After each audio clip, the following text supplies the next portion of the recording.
नमस्कार दोस्तों, आज हम श्री नीलकंठ महादेव जी के बारे में बात करने वाले हैं कि महादेव का नीलकंठ नाम क्यों पड़ा और उसके पीछे क्या रहस्य था।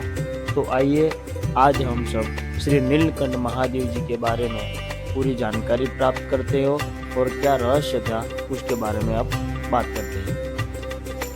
मणिकूटस्थ मुसेतु पित्वा कालकूटकम स्थित श्री नीलकंठेश्वर भक्त कल्याणकारक।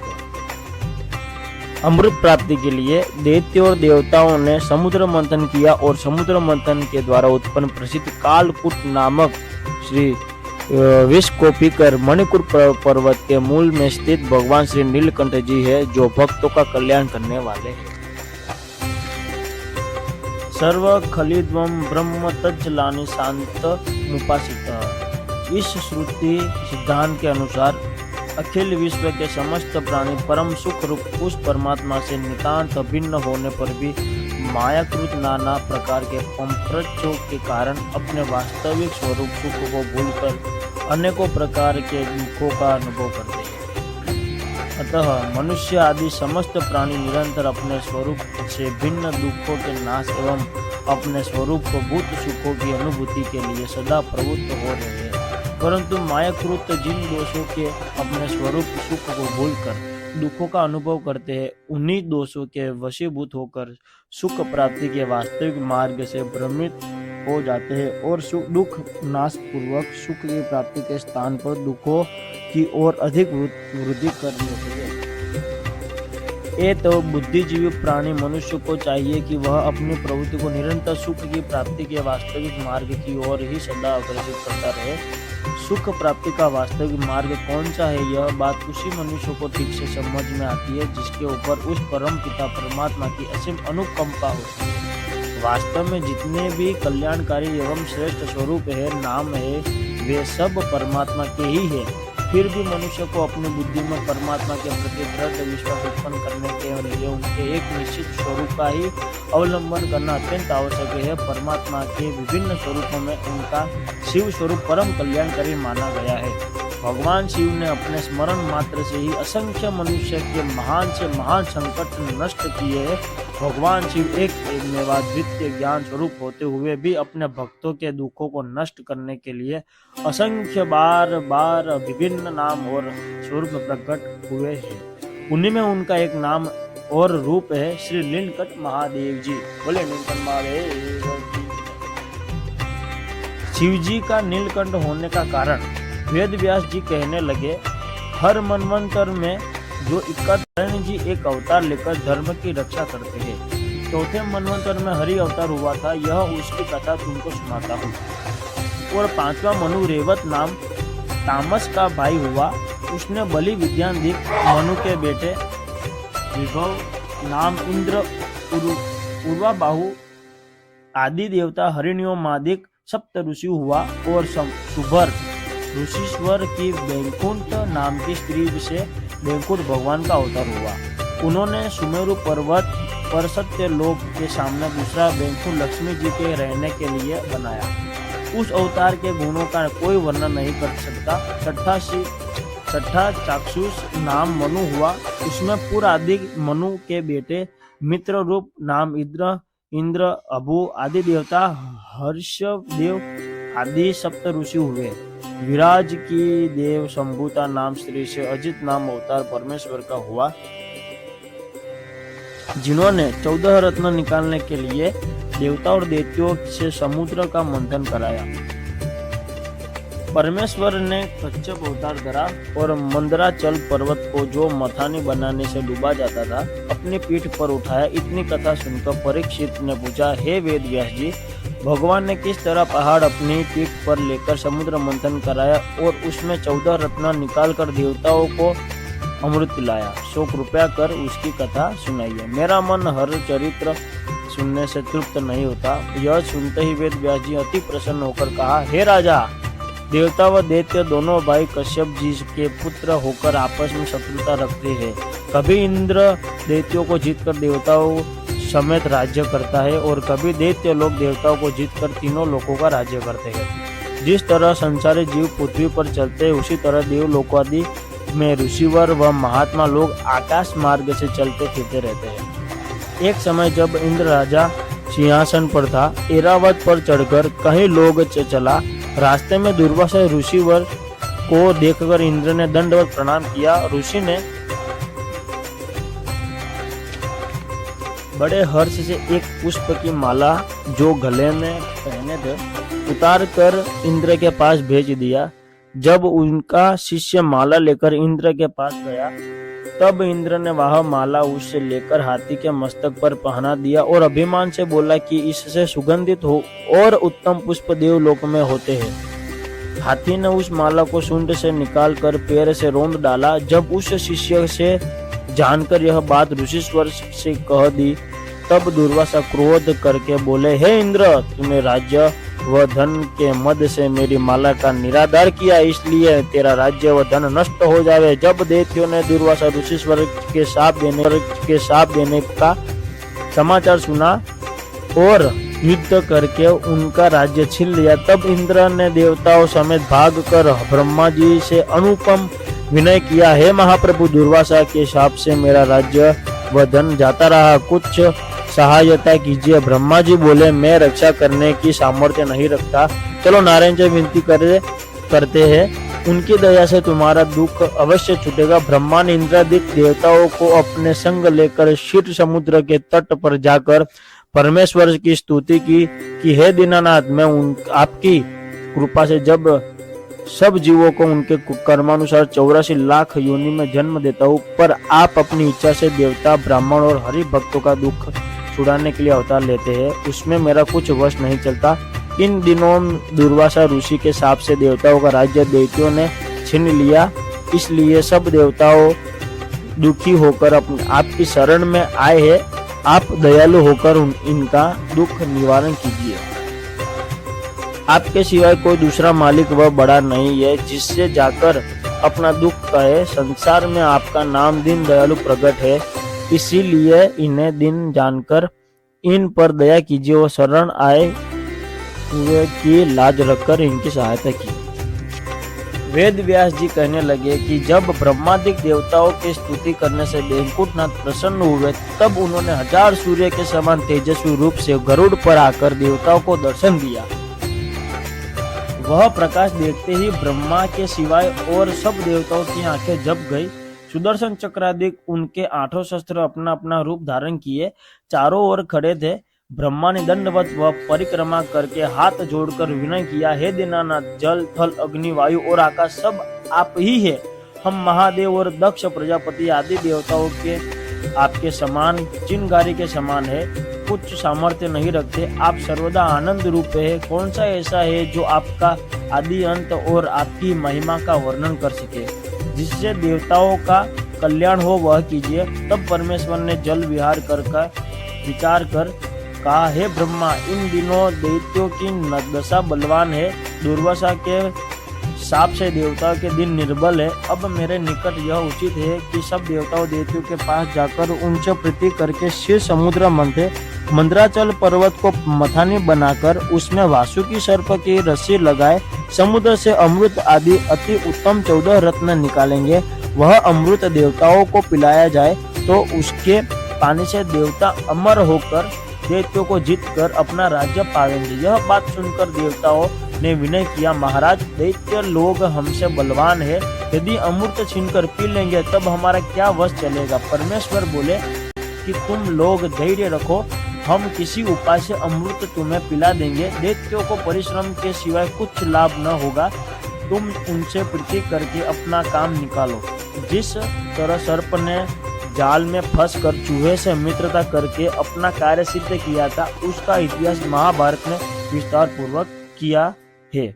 जो लोग परमेश्वर की शरण में रहते हैं उनका सब मनोरथ सिद्ध होता है। जो बात दैत्य लोग कहे उसे मान लेना, अधिक लोभ न करना, जिसमें तुम्हारी उनकी प्रीति बनी रहे। यह आज्ञा देकर नारायण जी बेकुंठ होकर पधारे और देवता उनकी आज्ञा से दैत्य के राजा बलि के पास पहुंचे। राजा बलि ने मन में कहा कि इंद्र, वरुण, कुबेरादिक देवताओं जो मेरे साथ सदा शत्रुता रखते हैं, आज बिना शस्त्र के मेरी शरण में आए, इसलिए जो बात यह लोग कहे वह माननी चाहिए। ऐसा विचार कर राजा बलि ने उसने देवताओं से पूछा कि तुम लोग किस इच्छा से यहाँ आए हो, अपना वृतांत कहो। तब इंद्र बोला कि हम तुम देवता और दैत्य कश्यप जी के पुत्र अर्थात भाई भाई है, इसीलिए मैंने विचार किया कि ऐसा उपाय करें जिसमें वृद्धापन व मृत्यु न आए और बहुत संतान उत्पन्न हो। इसी इच्छा से मैं ब्रह्मा के पास गया था। ब्रह्मा हम दोनों लोगों के नारायण जी के यहाँ ले आए। उन्होंने हमारे विनय सुनकर कहा कि तुम लोग राजा बलि आदि अपने भाइयों को साथ लेकर क्षीर समुद्र को मथो। मंदराचल को मथानी बनाकर उसमें वासुकी नाग की रस्सी लगावे। जिस तरह दही मथने से घी निकलता है, उसी तरह क्षीर समुद्र का मथन करने से अमृत आदि 14 रत्न निकलेंगे। सो तुम लोगों का वह अमृत पीने से बुढ़ापा व मृत्यु का खटका छुटकार सदैव तरुण अवस्था बनी रहेगी और आपको बुढ़ापा का छुटकारा मिल जाएगा। इसीलिए हम लोग आए हैं कि इस काम में तुम लोग हमारे साथ प्रीति रखकर सहायता करें, जिसमें देवता व दैत्य दोनों भाई अमृत पीकर अमर हो जावे। हे राजा बलि, तुम सब देवताओं के मालिक होकर रहना, हम तुम्हारे अधीन रहेंगे। यह सुनकर राजा बलि और दूसरे दैत्यों ने कहा कि इस काम में हम लोग तुम्हारा संग देंगे, पर अमृत आदि जो वस्तु समुद्र से निकलेगी उनको बांट लेंगे। देवता बोले, बहुत अच्छा, तुम्हारा यह कहना हमें अंगीकार है। फिर सब देवता और दैत्य ने जानकर बड़े परिश्रम से मंदराचल को उखाड़ा, तब उसे समुद्र के किनारे ले चले। तब कोई देवता और दैत्य घायल होकर मर गए। उन्होंने हार मानकर पर्वत को रास्ते में धर दिया और अपना अभिमान टूटने से परमेश्वर का ध्यान करके विनय किया। हे वैकुंठनाथ, आपकी दया के बिना यह पर्वत हम लोगों से समुद्र तक नहीं पहुंच सकता। जैसे ही भगवान अंतर्यामी ने उनका दिन वचन सुना, वैसे ही गरुड़ बनकर बैठकर वहां आए और देवता व दैत्यों ने दंडवत व स्तुति करके कहा कि महाराजा, हम लोगों से यह पर्वत क्षीर समुद्र तक नहीं पहुंच सकता। थोड़ी ही देर ले जाने में कई देवता व दैत्य घायल होकर मर गए। यह वचन सुनते ही परमेश्वर दीन दयालु ने अमृत दृष्टि से देखकर घायल व मरे हुए को जला दिया और बाएं हाथ से मंदराचल को उठाकर गरुड़ की पीठ पर धर लिया। सब देवताओं और दैत्यों को भी गरुड़ पर बैठाकर एक क्षण में समुद्र के किनारे जा पहुंचे। जब पर्वत उतार कर गरुड़ को विदा किया, तब देवता और दैत्य उनकी स्तुति करने लगे। व्यास जी कहने लगे कि जब परमेश्वर ने समुद्र के किनारे पहुंचकर देवता और दैत्यों को वासुकी नाग के लाने की आज्ञा दी, तब उन्होंने पाताल में जाकर वासुकी से कहा कि नारायण जी की आज्ञा से मंदराचल में तुम्हें लपेटकर समुद्र मथा जाएगा, तो तुमको बुलाने आए हैं, चलो। यह सुनकर वासुकी नाग बोला कि पर्वत में लपटने से मेरे कोमल अंग को दुख होगा, इसलिए मैं नहीं चल सकता। देवता और दैत्यों ने उत्तर दिया कि परमेश्वर ने बुलाया है, सो उनकी आज्ञा मानकर अवश्य चलना चाहिए। यह वचन सुनकर जब वासुकी नाग लाचारी से नारायण जी के पास गया, तब उन्होंने वैकुंठनाथ बोले, हे वासुकी नाग, तुम कुछ सोचो मत, तुम्हें दुख न होगा। अमृत निकलने पर तुम भी भाग पाओगे। जब देवताओं और दैत्यों ने वासुकी नाग से पर्वत लपेटकर समुद्र में डाल दिया और मंदराचल पानी पर न ठहरकर डूबने लगा, तब देवता और दैत्यों ने परमेश्वर से विनय किया, हे महाप्रभु, पहाड़ पानी में डूबा जाता है, हमारा बल कुछ काम नहीं करता, समुद्र किस तरह मथे। यह वचन सुनकर नारायण जी ने कच्छप का रूप धारण किया और वह कच्छप रूप 1,00,000 योजन लंबा व चौड़ा था। उसने पर्वत को अपनी पीठ पर उठा लिया।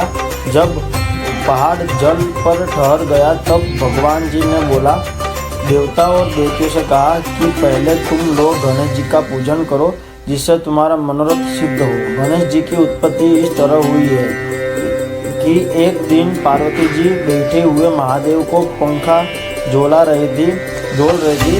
उसी समय उनके बालक उत्पन्न हुआ। पार्वती जी उनको प्रेम से देखने लगी तो पंखा हाथ से गिर पड़ा। इस कारण शिव जी ने क्रोधित होकर त्रिशूल उस बालक को ऐसा मारा कि उसका सिर कटकर न मालूम कितनी दूर जा गिरा। यह दशा देखकर पार्वती जी ने कहा कि यह मेरा पुत्र था, यह मेरा पुत्र था, तुमने क्यों मारा? फिर इसको जला दो, नहीं तो मैं भी अपना शरीर छोड़ दूंगी। वह वचन सुनकर महादेव जी बोले कि इस बालक का मस्तक बहुत दूर चला गया है, वह नहीं आ सकता। उत्तर दिशा में सिर करके जो जीव मरा पड़ा हो उसका सिर ले आओ तो मैं इसे जला दूंगा। यह दशा देखकर पार्वती जी ने कहा कि यह मेरा पुत्र था, तुमने क्यों मारा? अब फिर इसको जिला दो, नहीं तो मैं भी अपना शरीर छोड़ दूंगी। यह वचन सुनकर महादेव जी बोले कि इस बालक का मस्तक बहुत दूर चला गया, वह नहीं आ सकता। उत्तर दिशा में सिर करके जो जीव मरा पड़ा हो उसका सिर ले आओ तो मैं इसे जिला दूंगा। खोजने से एक हाथी उत्तर को सिर किए मरा हुआ मिला। उससे महादेव जी के गण ले आए। उस बालक के धड़ में वह सिर जोड़कर महादेव जी बोले, उठ बैठ। वह बालक उठ खड़ा हुआ। तब शिव जी ने उसका नाम गणेश जी रखकर ऐसा वरदान दिया कि आज से तीनों लोगों में जिसके यहाँ शुभ कार्य होगा वह प्रथम गणेश जी को पूजकर बाद में दूसरा काम करेगा तो उसका कार्य अच्छी तरह संपूर्ण होगा। उसी दिन से सब लोग गणेश जी को पूजते हैं। श्याम सुंदर की आज्ञा पाकर देवता और दैत्यों ने भी अपने पहले गणेश जी की पूजा की। फिर नारायण जी की आज्ञा से देवताओं ने वासुकीनाथ का सिर पकड़ा और दैत्यों से पूंछ पकड़ने को कहा। तब दैत्य लोग अभिमान से बोले कि हम किस बात में तुमसे कम है जो अशुद्ध अंग को पूंछ को पकड़े। यह सुनकर परमेश्वर ने देवताओं से कहा कि तुम ही लोग पूंछ पकड़ो। तो दैत्य लोग सिर और देवता व नारायण जी वासुकीनाथ की पूंछ पकड़कर समुद्र को दही के समान मथने लगे। उस समय मंदराचल का गुरुना कच्छप भगवान को ऐसा मालूम होता था कि जैसे कोई पीठ में खुजलता है। जब दैत्य लोग समुद्र मथते समय वासुकीनाथ का सिर खींचने लगे तो उसके फुंकार से ऐसा ज्वाला निकला कि उनका सिर जलने लगा। तब दैत्यों ने फिर चाहा कि हम लोग पूंछ पकड़े। उस समय नारायण जी बोले कि जो बात तुमने अपनी इच्छा से अंगीकार किया वह छोड़ना न चाहिए। जब दैत्य और देवता समुद्र मथते मथते थक गए तब उन्होंने नारायण जी से विनय किया कि हे त्रिलोकीनाथ, अब हमें सामर्थ्य नहीं रही कि हम समुद्र मंथन करें। यह वचन सुनते ही परमेश्वर ने कुछ अपने बल को उनको देकर धैर्य दिया। तब वे लोग नवीन बल पाकर फिर समुद्र मथने लगे। समुद्र से प्रथम ऐसा हलाहल विष निकला जिससे देखकर सभी देवताओं ने महादेव की स्तुति कर कहा।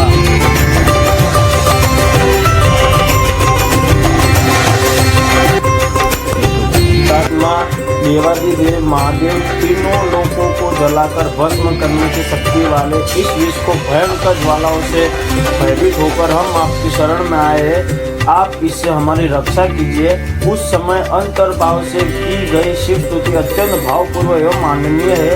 उनकी देव भाव से की गई प्रार्थना को सुनकर भगवान शिव ने सती जी से कहा, मैं शिव समुद्र के मंथन से उत्पन्न कालकूट विष को द्वारा अपने प्राणों की रक्षा चाहने वाले इन लोगों को अभय कर देता हूँ। तब कृपाली भूत पावन महादेव जी ने तीनों लोकों में व्याप्त उस हलाहल कालकूट को विष को अपने हथेली में समेट कर पी लिया।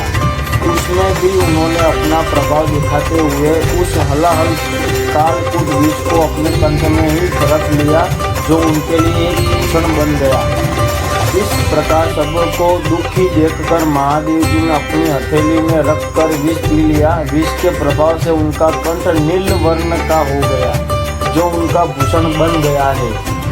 उस दिन से भगवान सदाशिव नीलकंठ कहलाने लगे। महादेव जी के अद्भुत कार्य को देखकर समस्त प्राणी समुदाय दाक्षायणी सती ब्रह्मा भगवान विष्णु आदि उनकी प्रशंसा करने लगे। विष को पीते समय महादेव जी के हाथ से कुछ बूंदे नीचे गिर गई थी। उन्हीं से सर्प वृश्चिक आदि प्राणी विषैले उत्पन्न हो गए।